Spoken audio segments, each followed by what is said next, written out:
अब एग्जाम आ गए तो आ गई ना मास्टर की याद कि मास्टर एक्सप्लोरिंग मिक्सचर एंड जो देयर सेपरेशन वाला चैप्टर नंबर 5 हमारी एक्सप्लोरेशन की नई बुक का है। समझ नहीं आ रहा, कुछ ऐसी चीज़ बताओ, ऐसे नोट्स तो इनको पढ़ करके हमारा काम हो जाए। तुम्हारे लिए कुछ लेकर के आ रहा हूँ, इसको ध्यान से पढ़ना है, पहले सुनना है कि कौन से क्वेश्चन इंपॉर्टेंट है, किस पे तुम्हें ज़्यादा फोकस करना है, कहाँ से पढ़ना है, क्या पढ़ना है, वो सारी डिटेल्स मैं तुम लोगों को बता दूंगा। एक एक करके प्रॉपर्ली सुनो, ज़्यादा टाइम नहीं खर्च करूँगा तुम्हारा, वैसे भी टाइम नहीं तुम्हारे पास भले ही ना हो, मेरे पास नहीं है। इधर देखो, चलो कंटेंट फ्लो में बच्चों हमारे पास ये सारे के सारे टॉपिक्स हैं। इसमें क्या सारे टॉपिक कवर किए गए मास्टर? नहीं, सारे टॉपिक नहीं किए गए हैं। इसमें मोस्ट इंपॉर्टेंट टॉपिक्स को मैंने कवर किया जो तुम्हारे इस चैप्टर का लगभग 90% कवर करता है। शेष 10% तुम्हें चाहिए मास्टर हमें वो भी करना है तो वो बता देना, उसको दूसरी PDF फाइल है मेरी, वो मैं तुम्हें दे दूंगा। फिलहाल ये वाले मेरे हैंड रिटन नोट्स हैं बच्चों, मैंने अपने हाथों से लिखे हैं, सिर्फ लिखे नहीं है मेरे भाई, उसको प्रॉपर पेडागॉजी जो होनी चाहिए उसके हिसाब से लिखा गया है, ठीक है ना।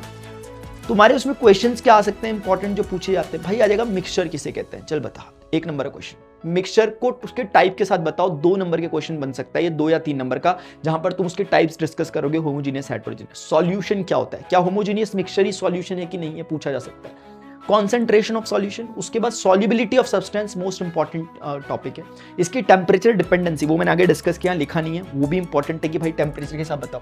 Method of separation of homogeneous mixture, जिसमें तुम्हारा क्रिस्टलाइजेशन, डिस्टिलेशन और पेपर क्रोमेटोग्राफी आ जाएगा। पेपर क्रोमेटोग्राफी थोड़ा सा इंपॉर्टेंट है यार, क्योंकि नया टॉपिक ऐड हुआ है, ठीक है।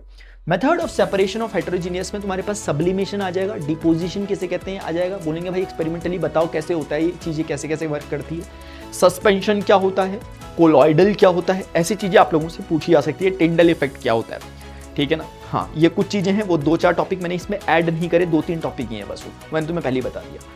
अब यहाँ देखो बच्चों, मिक्सचर, ये तुम्हें नोट्स ऐसे मिलेंगे। मिक्सचर तुम प्रॉपर ऐसे पढ़ोगे, बेसिक सी डेफिनेशन होगी। उसके बाद होमोजीनियस, हेटेरोजीनियस, हेटेरोजीनियस के भी 2 टाइप हो गए। उसके बाद ये वाला वो है जिसमें हम एक तरह से देखते हैं लेजर लाइट डाल के होमोजीनियस मिक्सचर है, क्योंकि ये चॉक पार्टिकल्स यहाँ तैरते हुए नजर आते हैं, मतलब ऊपर डांस करते हुए नजर आते हैं। सस्पेंशन, ये दूध है, इसमें कोई नजर नहीं आता, बट यहाँ पर हम देखते हैं कि लेजर लाइट यहाँ पर डिस्पर्स हो रही है, मीडियम को वो दिखा रही है, इसका मतलब हम कहते हैं कि भाई ये दोनों टिंडल इफेक्ट शो कर रहे हैं। बच्चों सॉल्यूशन की अगर तुम बात करोगे ना, सॉल्यूशन की मैंने प्रॉपर डेफिनेशन बता रखी है भाई। सॉल्यूट मतलब क्या, शुगर, सॉल्वेंट मतलब क्या, जिसमें तुम घोल रहे हो तो पानी, उसका एग्जाम्पल क्या हो सकता है। उसके बाद कॉन्सेंट्रेशन ऑफ सॉल्यूशन क्या, ये बहुत इंपॉर्टेंट बात है। इसके बाद इसकी टेम्परेचर के साथ डिपेंडेंसी होगी, मैंने वो डिस्कस तो कहीं तो की होगी। हाँ, सॉल्युबिलिटी ऑफ, देखो किया मैंने, टेम्परेचर के साथ डिपेंडेंसी को मेरे भाई प्रॉपरली डिस्कस किया कि अगर सॉल्युबिलिटी देखनी है तब जब सॉलिड लिक्विड सॉल्यूशन हो, या फिर जब लिक्विड गैस सॉल्यूशन, और एग्जाम्पल भी दे रखे हैं तुम लोगों को प्रॉपरली। अब उसके बाद बच्चों method of separation of homogeneous में क्रिस्टलाइजेशन है या डिस्टिलेशन है, paper chromatography.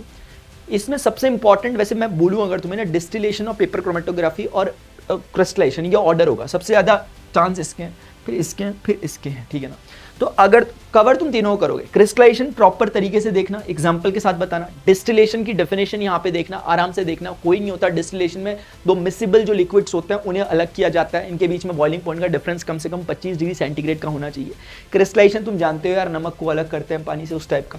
Paper chromatography important topic है क्योंकि न्यूली एडेड है बच्चों, तो ये पहले डिस्टिलेशन का ये तुम्हें प्रोसेस आना चाहिए। अब ये नहीं कि मास्टर डायग्राम कैसे बनाऊं, भाई बना देना डायग्राम यार, देख करके तुम्हें पता होना चाहिए जा रहा है उसके ऊपर ये चीज है। उसके बाद ये पेपर क्रोमेटोग्राफी आ गया, पेपर क्रोमेटोग्राफी की पिक्चर है। अब इसमें ऐसा नहीं कि पिक्चर बनाऊंगा मास्टर मैं कलर करूंगा, इसका कॉन्सेप्ट समझना वो इंपॉर्टेंट है। उसके बाद method of separation of heterogeneous mixture में सब्लिमेशन मोस्ट इंपॉर्टेंट चीज है, इसका प्रोसीजर समझ में आना चाहिए, वो यहां पर लिखा हुआ है। सॉलिड से तुम वेपराइज करते हो अगर उसको, तो वो सब्लिमेशन है। वेपराइज से ठंडा करते हो वापस, वो सॉलिडिफाई होता है, उसे हम डिपोजिशन कहते हैं। और इस तरीके से तुम्हारा ये कंप्लीट हो जाएगा चैप्टर। 2-3 टॉपिक अगर तुम्हें लगता है वो भी बता देना। नीचे कमेंट सेक्शन में तुम लोगों को लिखना है #notes if you guys want notes related to it. अगर तुम्हें कहीं पर लग रहा है बच्चों की कोई प्रॉब्लम आ रही है मास्टर कोई टॉपिक समझ में, तो तुम मुझे बताना।